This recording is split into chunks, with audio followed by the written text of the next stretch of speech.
Bismillahirrahmanirrahim. Di sini adalah merupakan peristiwa berlakunya Ashabul Kahfi, di mana Ashabul Kahfi ini adalah merupakan peristiwa 7 orang pemuda bersama anjing mereka yang Allah telah tidurkan selama 309 tahun. Adapun dari segi tempat berlakunya peristiwa Ashabul Kahfi ini, ada 3 tempat. Yang pertama di Turki, yang kedua di Syria, dan yang ketiga di Abu Alanda di Yordania. Adapun di Turki, kebanyakan ahli kitab daripada golongan Nasrani dan juga Yahudi menganggap bahawa di Turki adalah merupakan tempat yang sahih berlaku. Adapun golongan Islam ataupun sarjana Islam menganggap bahawa di Abu Alanda ini adalah merupakan tempat yang sahih berlakunya peristiwa Ashabul Kahfi kerana ada beberapa sebab. Yang pertama, terdapatnya ittifaq ataupun beberapa kaca yang dijumpai dalam gua ini. Yang keduanya, dijumpai batu bersurat yang tertulis perkataan Ar-Rakim, di mana ianya bersesuaian dengan Al-Quran Al-Karim, am hasibta anna ashabal kahfi war-raqimi kanu min ayatina ajaba. Adakah kamu mengira bahawa peristiwa Ashabul Kahfi dan Ar-Raqim itu satu perkara yang luar biasa bagi Allah melakukannya? Jadi batu bersurat yang terdapat dalam gua ini ada perkataan Ar-Raqim. Ar-Raqim ini adalah setengah mendapat mengatakan disembahkan kepada kitmir ataupun anjing. Yang keduanya dikatakan bahawa Ar-Raqim ini adalah kawasan tempat di mana berlakunya peristiwa Ashabul Kahfi ini.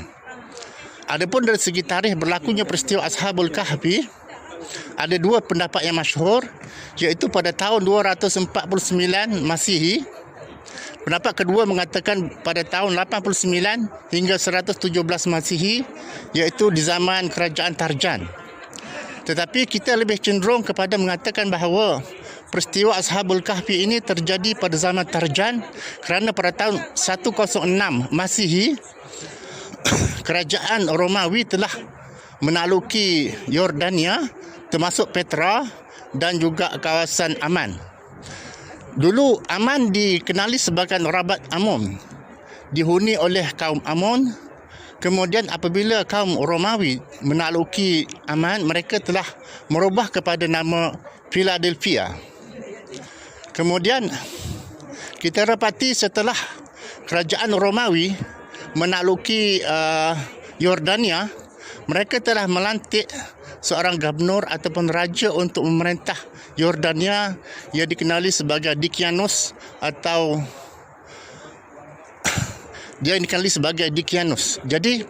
Dikianus ini adalah merupakan seorang raja yang zalim, di mana dia telah memerintahkan seluruh penduduk Yordania ini mengikuti ajaran agama Romawi kuno, iaitu menyembah patung Jupiter. Sesiapa yang tidak menyembah maka akan dibunuh. Dalam pada itu kita terdapatnya 6 orang sahabat ataupun pemuda yang masih beriman kepada Allah SWT. Pemuda ini adalah golongan bangsawan dan ada setengah pendapat mengatakan ianya adalah anak raja. Ataupun ada setengah pendapat lagi mengatakan dianya adalah merupakan penasihat raja. Termasuklah kalau kita dapati yang termasyhurnya Mak Salmina yang merupakan ketua, dan di mana mereka ini telah bermuafakat bagaimana untuk nak menyelamatkan diri daripada dibunuh oleh raja tersebut. Maka mereka telah secara terang-terangan telah mengisytiharkan kepada Raja Dikianus akan keimanan mereka. Warabatna ala qulubihim iz qam faqalu rabbuna rabbus samawati wal ard lan nad'u min dunihi ilaha laqad qulna idzan syatata. Di mana di hadapan raja, 6 orang pemuda ini telah mengisytiharkan bahawa mereka adalah menyembah Tuhan langit dan bumi, dan mereka tidak mengambil Tuhan yang lain. Peristiwa ini telah memberikan satu tamparan hebat kepada Raja Dicyanus. Maka dengan itu Dicyanus telah memberikan masa tempoh 2 hari supaya 6 orang pemuda ini bertaubat ataupun kembali kepada ajaran menyembah dewa Jupiter. Tetapi akhirnya mereka telah berpakat untuk melarikan diri. Kemudian Allah telah menunjukkan, iaitu supaya menyembunyikan diri di gua ini. Dan seterusnya Allah Subhanahu Wa Taala telah menidurkan. Di perjalanan mereka telah berjumpa dengan seorang pengembala, dan pengembala itu telah memasuki ajaran Nasrani bersama mereka dan masuk ke dalam gua ini, dan seterusnya mereka ditidurkan selama 309 tahun. Setelah itu mereka telah disedarkan oleh Allah Subhanahu Wa Taala, di mana setelah sedar mereka telah bertanya antara satu sama lain, kam labistum? Qalu labisna yaum aw ba'da yaum. Kami telah ditidurkan sehari, tapi ada juga yang mengatakan bahawa setengah hari. Kemudian mereka telah mengutus ketua mereka Maksalmina untuk pergi membeli makanan di bandar, dan bila sampai di bandar, tuan kedai telah melihat duit perak yang digunakan begitu lama, iaitu telah berusia 309 tahun. Maka benda ini telah diambil tindakan oleh pihak majlis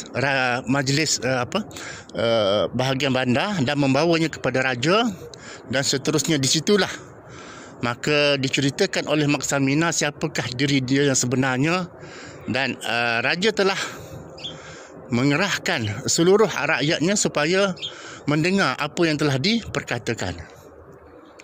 Dan pada masa itu adalah merupakan di mana zaman mereka tidak mempercayai berlakunya hari kiamat ataupun tidak mempercayai bagaimana Allah Subhanahu Wa Taala menghidupkan orang yang telah mati. Maka ini adalah satu bukti di mana Allah SWT telah menjelaskan buktinya di mana kemampuan Allah SWT menghidupkan orang yang telah mati, dan juga berlakunya hari kiamat, dan peristiwa Ashabul Kahfi sebagai bukti yang jelas. Raja seterusnya mengajak 7 orang pemuda ni untuk berada di istana, tetapi mereka telah menolak, dan mereka telah menyerahkan diri kepada Allah, dan Allah telah mematikan mereka di dalam gua ini. Dan setelah raja mendapat pengkhabaran tentang kematian 7 orang pemuda bersama Kitmir ataupun anjing tersebut, beliau telah mengarahkan pembesarnya membina masjidah. Kalau kita lihat pada ayat yang ke-26, terdapatnya ayat berbunyi masjidah, iaitu tempat ibadat. Di bahagian atas ini adalah merupakan di mana didirikan tempat ibadat sebagaimana yang dijelaskan dalam Al-Quran. Ini adalah batu bersurat yang tertulis padanya perkataan Ar-Rakim sebagaimana yang tersebut di dalam Al-Quran. Dan kalau kita lihat, ini adalah merupakan makam tempat Ashabul Kahfi. Ada lebih kurang 7 ya. Tu 2, 3, 4. Sana ada 3. Yang mana kerajaan Yordania pada tahun 1963 telah mengumpulkan tulang-tulang ni dan memasukkan dalam kita panggil sebagai keranda ataupun tempat pengebumian ni. Ini adalah artifak yang terdapat di dalam gua Ashabul Kahfi yang menguatkan lagi pendapat bahawa berlakunya peristiwa Ashabul Kahfi ini adalah di Abu Alanda, Yordania.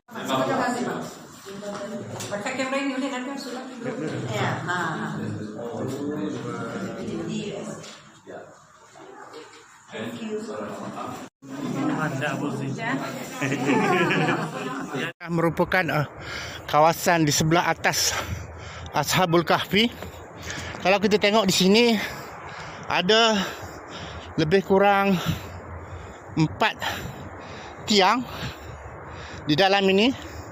Ini adalah merupakan tapak masjid ataupun tempat ibadat yang telah didirikan di zaman berlakunya peristiwa Ashabul Kahfi oleh pembesar ataupun raja yang memerintah pada zaman tersebut. Ini adalah juga merupakan bukti bahawa peristiwa Ashabul Kahfi itu berlaku di Abu Alanda.